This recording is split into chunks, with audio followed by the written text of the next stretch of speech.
Hello. Hi, everybody. So welcome to my podcast. This is the first episode ever. I have decided to do an English podcast. I have one in Hebrew, but now I'm going to do an English one. One more. So I have two podcasts. One is in Hebrew and one is going to be in English. And yeah, I'm going to talk about myself, about my career, about teaching bass, about teaching music, about life, just my perspective, if you'd like.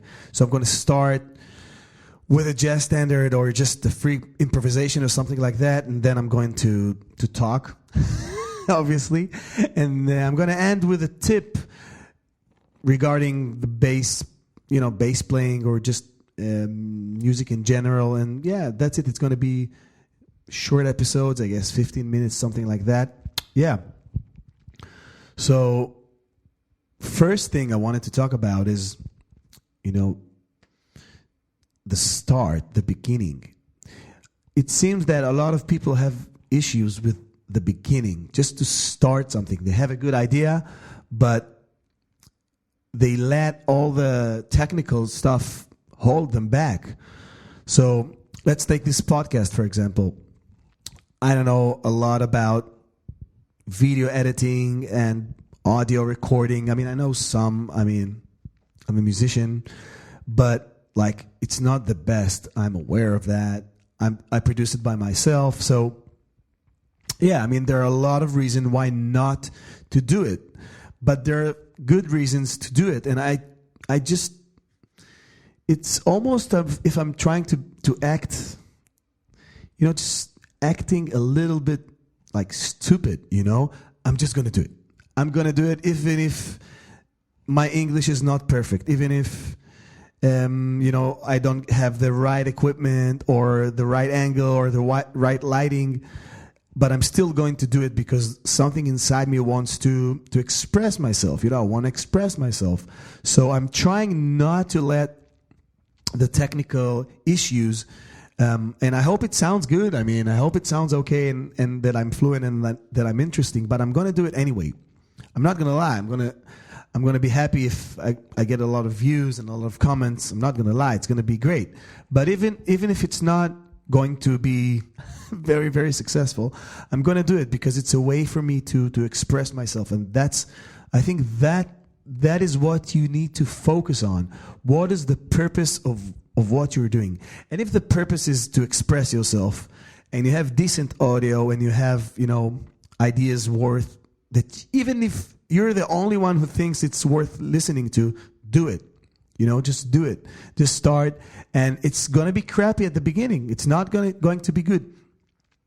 And, you just have to deal with that. That's accepting yourself. Accepting yourself is seeing, the flaws and the good things about what you do. It's really easy to see what's wrong with yourself. It's really easy. We learn to do that as toddlers, as babies. There are things that you're doing and that is wrong. That is not the way to do it. And really quickly you learn to judge yourself. Okay, I'm really bad at this. That was really bad. Whatever.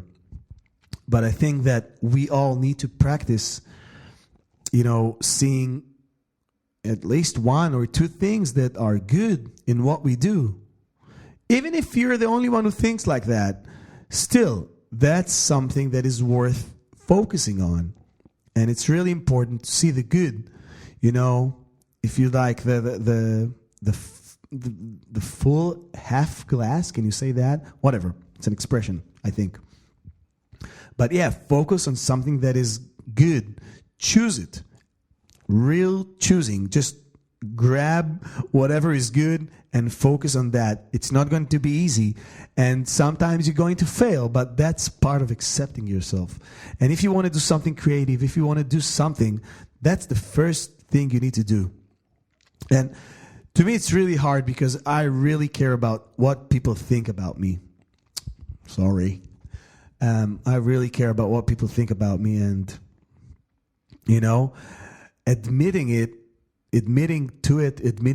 whatever, is really important. It's really important to see and to actually to be able to to laugh at yourself, to take it, lightly.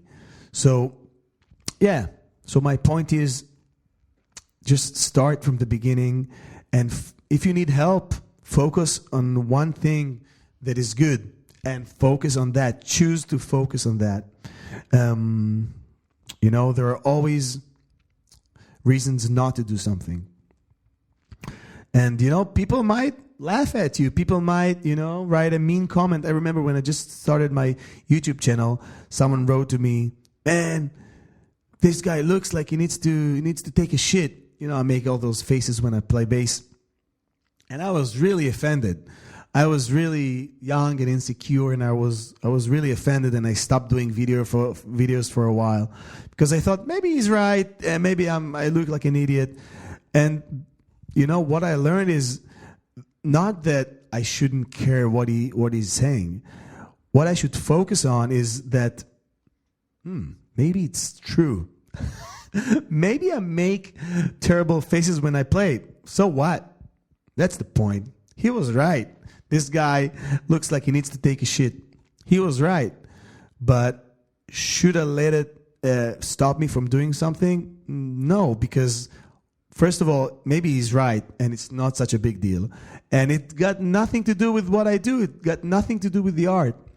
So, yeah, that's something that you need to practice on. Seeing something good, focus on it, and just, keep doing it. And it reminds me that, in music schools, there is a subject that is never mentioned. It's like the elephant in the room. It's something that is not being said, and that is the psychological part of being a musician. When you are a musician, you're usually a part of a group. It could be an orchestra, it could be an ensemble, it could be a band.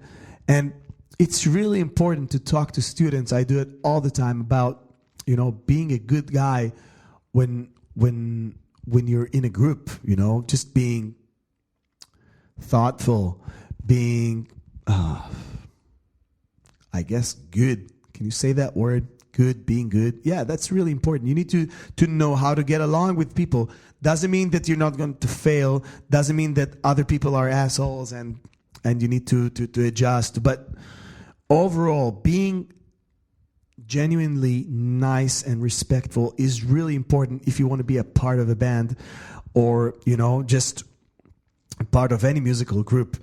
And it takes time. And lower self-esteem can really be a problem here. You need to understand who you are, seeing again what is good about you, and focusing on that, and not just always trying to find yourself sad because you couldn't fit in. Fitting in means that you have to love yourself, I guess. Yeah, that's the point. Loving yourself and appreciating something that you're good at, except being a good bass player. Being a good bass player is not that hard. I mean, well, maybe not a good, but a decent bass player, that's not that hard. I mean, if you got talent, you can, these days it's the easiest times to be successful in or to be good in an instrument, because all the information is out there. You don't have to go to expensive music school, to be a bass player. I think being a doctor is much harder. But the difficult part is the mental part, the psychological elements of being a musician, being able to interact in a positive way with your surrounding. That's what I had to say. So I would like to end with maybe a tip. I don't know. Like a bass-related information, if you'd like. So most of us bass players, when we think of chords or how to play them, we usually use the same fingering. Let's say I'm taking C minor. So I'll use my first finger, my fourth finger, and then my third finger. And if I want to play a minor 9 chord, that's usually a problem. How do I get there? And what I want to show is something I picked up from Jaco Pastorius. He used to play major thirds on the same string, and that is what I would like to talk about and to show you. So instead of moving my fingers mean, that's good. And even this is good. But you want to have as much fingerings as you need. I mean, you need to have a lot. Because every situation requires something else. So, yeah, the thumb rule is playing the major third on the same string. So if I'm playing C minor 9, I'm stretching my finger, my first and my fourth finger. See that? Super comfortable, super efficient. Let's see one more. If I'm playing major 9 chords, so instead of going second, first, fourth finger, and then the first and whatever, something that is moving my hand to the next position, I can do it on the same position. So I'm playing the major third on the same string, C, E, G with the second finger, and then B and D with the first and fourth finger. Even if you're playing it on a higher spot.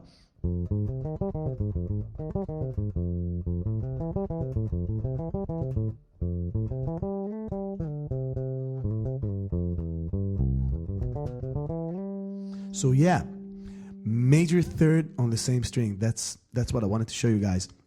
Anyway, hope you guys enjoyed. If you like that video and my podcast, you can leave a comment. And that's it. Hope you guys are well. Stay safe. Bye-bye.